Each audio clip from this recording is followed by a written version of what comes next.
Hey everyone, welcome to Modern Thinking.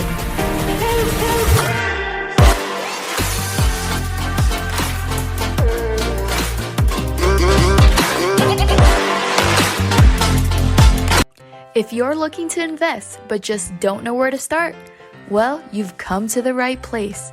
Today, we're going to dive in and learn about different types of investments and what each of those can do for you. In this second series, we will learn capital gains from buying and selling stocks. Capital gains is the term used to refer to the profit you make when you sell your stocks.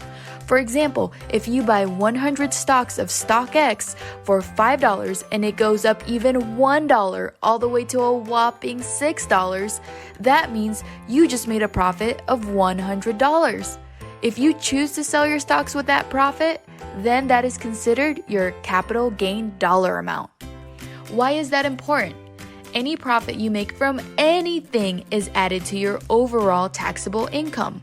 So if you make $30,000 a year from your job and then you make an additional $5,000 a year from selling your stocks, then technically it looks like you made $35,000 that year. If you don't sell your stocks in that year, then you do not have to worry about capital gains as they only apply when you sell. Remember, the more quantity of stocks you hold, the higher your overall capital gains are. So, don't make the mistake of buying a lot of different stocks but only holding a few shares of each.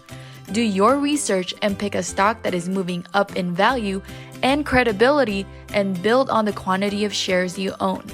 That's it for the second series. Be on the lookout for the third series where we will go over rental income investing. Thanks for watching, everyone. Be sure to leave a comment, like, and subscribe to the channel and start your journey to financial freedom today.